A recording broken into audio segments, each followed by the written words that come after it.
بسم اللہ الرحمن الرحیم۔ السلام علیکم۔ خواجہ غریب نواز جب نئے نئے آئے تھے اجمیر شریف میں تو خیمہ لگایا ہوا تھا۔ خواجہ غریب نواز خیمے میں عصر سے لے کر مغرب تک روتے رہتے تھے۔ ایک نوجوان اجمیر سے باہر گیا ہوا تھا پڑھنے کے لیے۔ کچھ عرصے کے بعد وہ گھر واپس آیا اور اس کا اس خیمے سے گزر ہوا۔ وہ وہاں سے گزرا تو رونے کی آواز آئی۔ وہ کیا دیکھتا ہے کہ خواجہ غریب نواز رو رہے ہیں۔ ایک غیر مسلم ہے اور اسلام قبول نہیں کیا۔ فوراً وہ مسلم لڑکا گھر جاتا ہے اور اپنی ماں سے پوچھتا ہے، ماں یہ مسلمانوں کا گرو کیوں روتا ہے؟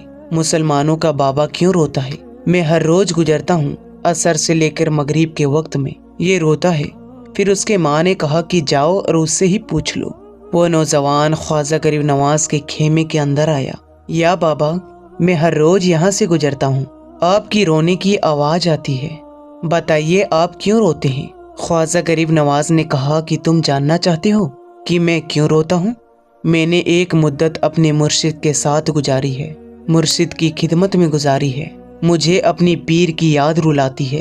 میں عصر سے مغرب کے وقت تک اپنے مرشد کی یاد میں روتا رہتا ہوں۔ اس نوجوان نے کہا کہ اچھا، میں نے تو سنا تھا کہ جب انسان کو درد ہوتا ہے، تکلیف ہوتی ہے، تو تکلیف میں انسان رو لیتا ہے۔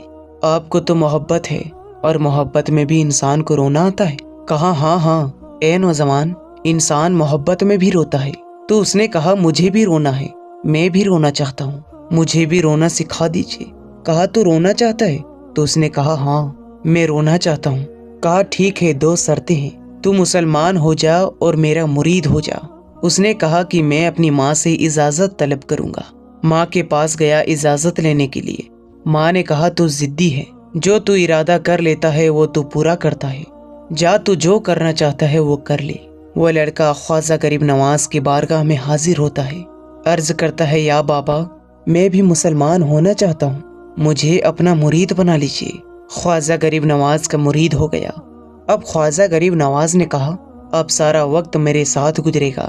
ناشتے کے وقت خواجہ غریب نواز کے ساتھ، سحری کے وقت خواجہ غریب نواز کے ساتھ، شیر کے وقت خواجہ غریب نواز کے ساتھ۔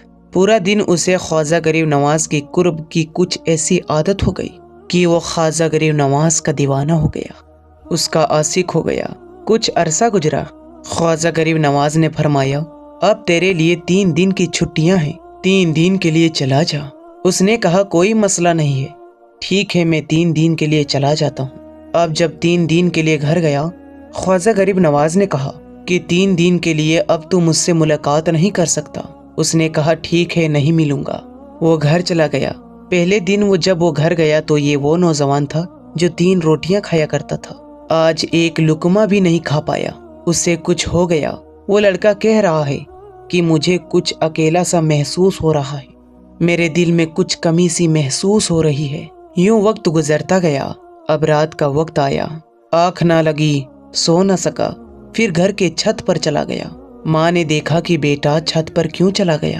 ماں چھت پر جاتی ہے اور پوچھتی ہے کہ کیا ہوا؟ وہ بولتا ہے کہ پتہ نہیں ماں، میں تو فوراً سو جاتا تھا، آج نیند بھی نہیں آ رہی ہے، آج کھانا بھی نہیں کھا پایا۔ ماں تو چلی جا۔ ماں چلی جاتی ہے اور یوں شہری کا وقت ہوتا ہے۔ اس کی آنکھوں سے آنسو نکلنے لگتے ہیں، وہ رونے لگتا ہے، اس پر دقت آ رہی ہے۔ ماں آتی ہے اور پوچھتی ہے کہ بیٹے کیا ہوا؟ ماں مجھے پیار ہو گیا ہے، ماں مجھے محبت ہو گئی ہے، ماں مجھے عشق ہو گیا ہے۔ ماں تو جا غریب نواز کے پاس اور کہا کہ اب مجھے بلا لو، اب مرشدے کی جدائی برداشت نہیں ہوتی۔ ماں فوراً خواجہ غریب نواز کی بارگاہ میں حاضر ہوتی ہے اور کہتی ہے کہ اے مسلمان کے بابا، تم نے میرے بیٹے کو کیا دے دیا؟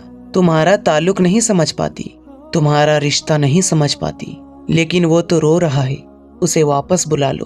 خواجہ غریب نواز نے کہا نہیں، ابھی وقت نہیں ہے، میں تو اپنی زبان میں کہتا ہوں کہ ابھی تو ابتدائی عشق ہے، روتا ہے کیا، آگے دیکھ ہوتا ہے کیا۔ تیری تمنا تھی، تیری خواہش تھی کہ تیری محبت میں رونے کی عادت ہو جائے، ابھی تو ابتدا ہے۔ اور ماں کو واپس بھیج دیا، کہا واپس چلی جا اور اس سے کہہ دے کہ ابھی اجازت نہیں ہے۔ وہ واپس چلی جاتی ہے۔ وہ اپنے بیٹے کو بتاتی ہے کہ اے میرے بیٹے، وہ تو اجازت نہیں دے رہا ہے۔ بیٹے نے کہا کہ ماں اب سن لے، اگر مجھے نہیں بلایا تو میں مر جاؤں گا۔